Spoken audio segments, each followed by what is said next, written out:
gurxan waa fakarayay wuxuuna goostay in bal horta ayan roonayn in kadis loo galo guriga oo laga yaabo in waalidku dhibsado sidaa daraaddeed wuxuu istusay inay habboon tahay in intuu intooda kale baabuurka gudihiisa ku sii dhaafo isaga keligii waalidka u tago oo ogeysiiyo dabadeedna arrintu siday noqoto la isla arko gurigii baa lagu soo dhowaaday gurxan markaas ayuu yidhi awoowe waxaannu yeelaynaa idinku waad isii yara sugaysaan anna bal waxaan soo eegayaa in gurigii la joogo iyo in kale odayadu way fahmeen danta uu leeyahay kamana ayan waaline hayabay wada yidhaahdeen gurxan gurigii buu galay oo aabbihii iyo hooyadii oo meel fadhiga loogu talagalay fadhiya inta u yimid oo salaamay isagoo qoslaya wuxuu yidhi waxaan idiin wadaa qof aad marka nixi doontaan marka xigana ku farxi doontaan odaygii cabdi ahaa baa yidhi waa maxay wuxuu waa qof sidee ah waa aabbaha aniga awowgay ee u diyaar noqda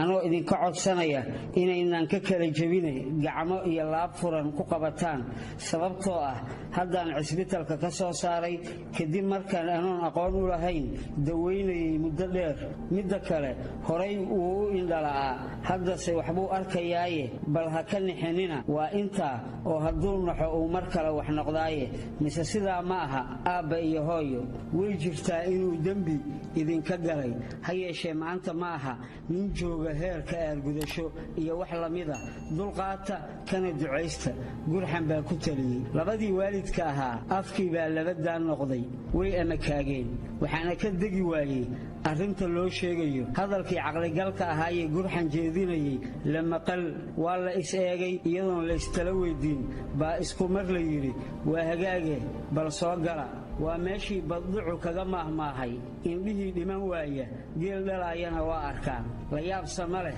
oo adduunyadaaba sidaa iska ah gurxan ma joogsane dib ayuu u orday oo inta kooxdii sugaysay u tegay yidhi ina soo geliya waa la soo dareeray oo gudaha la isku soo shubay maryan iyo cabdi intay kol hore isi soo taageen bay u soo diyaar noqdeen qaabilaad iyo soo dhowayn gurxan iyo awoowihii oo midigta ka socda baa u soo horgalay meel dheer baa waxaa iska milicsaday cabdi iyo cartan iyo maryan mar alla markii cartan cabdi arkay baa la galay wax uu yeelana uu garan waayey calooshii baa ismajiirtay oo intuu naxay qaboobay yaxyaxay baa baalkii ka qoyey la wada arag inay ka qasneed cabdi baase waxba sugine inta soo tallaabsaday odaygii qabta oo yidhi aabba soo dhowow waa gurigaagiiye sowma lamid sidoo kale ayaa maryanna inta ku soo dhowaatay cimaamad ka dhacaysay u qabatay isagu waa la socdaa sida loo xanaanaynayo waxaase gelila sida maanta arrini tahay iyo siday shalay ahayd gafkuu galayna isagoo filim ah buu daawanayey sidii hadal looga sugayey yaa ilma soo dhaaftay oo inta kursigii lagu fadhiisiiyey ka kacay maryan inta madaxa ka qabtay yidhi maandha iga raalli ahaw waan gafay gardaraan sameeyey cafiskeedana adaanku weydiisanayaa maryan baa iyana dhankeeda inta odaygii qabatay tidhi adeer micno ma lahoo waynu ka biskoonnay iska deg xafis iyo ka badanna diyaar baan kuula ahay cartan baa meel qaadata la waayey cidda intii kalena iyagoo iyaba faraxsan bay haddana dhagaha wada taagayeen cartanna daawasho iyo ilaalin ku hayeen halhayska cartan wuxuu noqday anaa gafaye dadow gafka iska jira dhegaystayaal intaa ayaynu ku soo gebagabaynaynaa sheekadii adeegto